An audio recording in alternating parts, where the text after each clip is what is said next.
എന്തിനാണ് വേടനെ ഇത്രയധികം ഭയക്കുന്നത്? നമസ്കാരം, എൻ്റെ മറ്റൊരു വീഡിയോയിലേക്ക് സ്വാഗതം. വീഡിയോ ഇഷ്ടപ്പെട്ടാൽ ലൈക്ക് ചെയ്യുക, ഷെയർ ചെയ്യുക, കമന്റ് ചെയ്യുക. ഇന്ന് നമ്മൾ സംസാരിക്കാൻ പോകുന്നത് വേടനെ കുറിച്ചാണ്. എന്താണ് വേടനെ കുറിച്ച് ഇത്രയധികം പറയാനുള്ളത്? അതെ, ഇപ്പോൾ എല്ലായിടത്തും ചർച്ചകളിൽ നിറഞ്ഞു നിൽക്കുന്ന വ്യക്തിയാണ് വേടൻ. എന്താണ് ഇത്രയധികം വേടനെ കുറിച്ച് ചർച്ച ചെയ്യാനുള്ള കാരണം എന്നാണ് നിങ്ങൾ ചിന്തിക്കുന്നത്? എന്തുകൊണ്ടാണ് ആളുകൾ വേടനെ ഇത്രയധികം പേടിക്കുന്നത്? ശരിക്കും പറഞ്ഞാൽ വേടന് ഒരു രാഷ്ട്രീയമുണ്ടോ? വേടൻ എന്ന ഗായകൻ അഥവാ റാപ്പർ, അദ്ദേഹത്തിന്റെ നിലപാടുകൾ പറയുന്നത് പാട്ടിലൂടെയാണ്. അത് ജനങ്ങളിലേക്ക് എത്തിക്കുന്നു. ഇതിനെ എന്തിനാണ് മറ്റുള്ള ആളുകൾ ഇത്രയധികം ഭയക്കുന്നത്? എന്തുകൊണ്ടായിരിക്കും വേടനെ ഇത്രയധികം ഇവർ ഭയക്കാനുള്ള കാരണങ്ങൾ? സാധാരണക്കാരനായ ഒരു വ്യക്തിയായിരുന്ന വേടൻ തന്റെ കഴിവുകൾ കൊണ്ട് മുന്നോട്ട് വരികയും കുറെ റാപ്പർ സോങ്ങിലൂടെ വിജയം കണ്ടെത്തുകയും ചെയ്തു. അദ്ദേഹത്തിന്റെ അനുഭവങ്ങളാണ്, അമ്മയ്ക്കുണ്ടായ അനുഭവങ്ങളാണ് അദ്ദേഹം ആദ്യം പങ്കുവച്ചത്. പിന്നെ തന്നിലുണ്ടായ ഒരു രാഷ്ട്രീയം, ഈ രാഷ്ട്രീയം എങ്ങനെയാണ് അദ്ദേഹം പ്രതികരിച്ചത്? ഓരോ വ്യക്തിക്കും, ഇന്ത്യയിൽ ജനിച്ച ഓരോ വ്യക്തിക്കും പ്രതികരിക്കാനുള്ള ഒരു അവകാശമുണ്ട്. ആ അവകാശം അദ്ദേഹത്തിന്റെ പാട്ടിലൂടെ പറയുന്നു എന്ന് മാത്രം.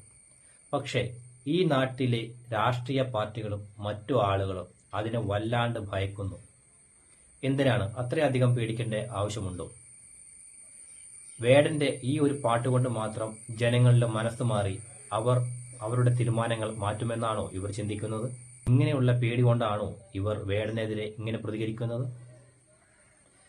യഥാർത്ഥത്തിൽ വേടനെ പോലെ 2-3 റാപ്പർമാർ അല്ലെങ്കിൽ ഗായകന്മാർ വന്നു തുടങ്ങിയാൽ നശിച്ചു പോകുന്ന ഒരു നാടാണോ നമ്മുടെ നാട്? അല്ല. അതിനെ അതിന്റെ സ്പിരിറ്റ് കൊണ്ട് കാണുക. ഇത് കുറെ ആളുകൾ വേടനെ മാത്രം ടാർഗറ്റ് ചെയ്ത് അവന്റെ കരിയർ നശിപ്പിക്കുക. ഇത്രയും അധികം വേടനെ പേടിക്കുന്നുണ്ടെങ്കിൽ അതിലൊരു കാര്യം നിങ്ങൾക്ക് ഉറപ്പിക്കാം. വേടന്റെ രാഷ്ട്രീയമായ ഗാനങ്ങൾ, അതല്ലെങ്കിൽ വേടൻ എഴുതുന്ന വരികൾ അത്രയ്ക്കും വിപ്ലവം സൃഷ്ടിച്ചതാണ്. ഈ വിപ്ലവത്തെയാണ് ഇവർ ഭയക്കുന്നത്.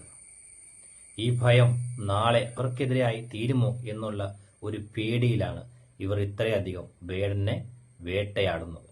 പ്രതികരിക്കാൻ ഈ നാട്ടിലെ ഓരോരുത്തർക്കും അവകാശമുണ്ട്. കഴിവുള്ളവൻ പ്രതികരിക്കും, അല്ലാത്തവൻ മിണ്ടാതിരിക്കും. അവൻ ആടട്ടെ, അവൻ പാടട്ടെ. അവന്റെ വരികൾ വിപ്ലവമാവുമെങ്കിൽ അത് വിപ്ലവം സൃഷ്ടിക്കട്ടെ. ഈ നാടിനെ രക്ഷിക്കാൻ അവന് കഴിയുമെങ്കിൽ ഈ നാട്ടിൽ അവനൊരു വിപ്ലവകാരിയാണ്. തുടരാം.